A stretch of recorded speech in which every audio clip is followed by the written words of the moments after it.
দিনাজপুর জেলার হরিরামপুরে কৃষিক্ষেত্রে এক নতুন দিগন্তের সূচনা। ডোবা ও জলাভূমিতে বাণিজ্যিকভাবে মাখানা চাষ শুরু করেছেন কৃষকরা। এতদিন ধান, গম, পাটের মতো প্রচলিত ফসলেই সীমাবদ্ধ থাকলেও এবার লাভজনক বিকল্প হিসাবে মাখানার দিকে ঝুঁকছেন জেলার চাষিরা। প্রতিবেশী মালদহ জেলায় বহু বছর ধরেই বিপুল পরিমাণের মাখানা চাষ হয়ে আসছে এবং তা কৃষকদের জন্য অত্যন্ত লাভজনক ফসল হিসাবে পরিচিত। সেই সাফল্যের গল্পই অনুপ্রেরণা জুগিয়েছে দক্ষিণ দিনাজপুরের কৃষকদের। জানা গিয়েছে, মালদহের সঙ্গে পূর্বপুরুষের যোগসূত্র থাকা একাধিক কৃষক কয়েক দশক আগে দক্ষিণ দিনাজপুরে বসবাস শুরু করেন। তাদের অভিজ্ঞতা ও ঐতিহ্যকে পুঁজি করেই নতুন করে মাখানা চাষে আগ্রহ বেড়েছে এই জেলায়। বিশেষ করে হরিরামপুর ও কুশমন্ডি এলাকার এক ফসলি ডোবা জমিকে বেছে নেওয়া হয়েছে এই চাষের জন্য।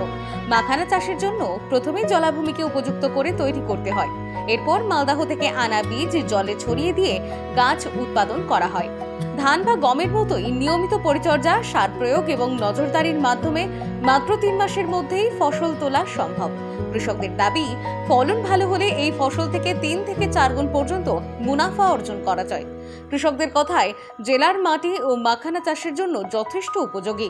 ইতিমধ্যেই পরীক্ষামূলকভাবে চাষ শুরু হলেও চাষের খুঁটিনাটি বিষয়ে জানতে এখনও মালদহের অভিজ্ঞ কৃষকদের পরামর্শ নিতে হচ্ছে। শুধু কুদুস আলী নন, হরিরামপুর ও কুশমন্ডি জুড়ে আরও বহু কৃষক জলাভূমি লিজ নিয়ে মাখানা চাষে ঝুঁকছেন। কৃষি বিশেষজ্ঞদের মতে, এই উদ্যোগ সফল হলে দক্ষিণ দিনাজপুরে কৃষির চিত্র বদলে যেতে পারে এবং মাখানা চাষ ভবিষ্যতে একটি গুরুত্বপূর্ণ অর্থকারী ফসল হিসাবে আত্মপ্রকাশ করতে পারে। আমরা ধরে নাও, আমরা আগে আমাদের বাড়ি ওই দেশ ছিল, ওখান থেকে আমরা এসেছি। কারণ এই দেশে আমাদের আসা হয়ে গেল 30 থেকে 35 বছর। আমার দিকে আগে থেকে ওইদিকে এই মাখানাগুলো চাষ হয়, ঠিক আছে। কারণ আমাদের এদিকে খাল, যেখানে খাল জমি, স্থল জমি তো হবে না, যেখানে খাল জমি ওখানে হবে। তো ধীরে ধীরে আমরা দেখলাম এদিকে আমাদের দিকে মাখানো হবে, তাই আমরা এটা ভাবলাম যে আমার দিকে হবে, আমরা চাষ করে দেখি কী হয়। দেখছি এখন ভালো ফলন হচ্ছে, ভালো লাভবান হচ্ছে আমরা, এই জন্য আমরা এটা চাষ করছি। ধরে নাও 40-45 বিঘা হবে। এই ফসল বছরে একবার হয়, কিন্তু যে জমিতে কোনো ফসল হয় না ওই জমিতে চাষ করলে বেশি লাভজনক হয়। Bureau report, Dinajpur digital. সর্বোত্তম সুযোগ সুবিধে রয়েছে আতিথেয়তায়। সুপরিচিত স্বস্তিলোক উৎসব ভবন, অতিথিদের যে কোনো অনুষ্ঠানের জন্য উপযুক্ত ওয়ান স্টপ ডেস্টিনেশন। আমরা আপনার বিশেষ অনুষ্ঠানটিকে অবিস্মরণীয় করে তুলি। স্বস্তিলোক উৎসব ভবন, শিববাড়ি রোড, গঙ্গারামপুর, দক্ষিণ দিনাজপুর।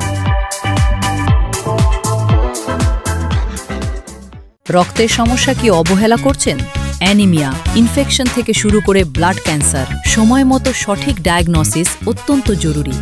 অ্যানিমিয়া ও ডেফিসিয়েন্সি প্রোফাইল টেস্ট, ব্লিডিং ও clotting test, advanced haematology test, cancer marker test, আধুনিক ডায়াগনস্টিকের মাধ্যমে রক্তের প্রতিটি সমস্যার নির্ভুল শনাক্তকরণ নিশ্চিত করা হয়।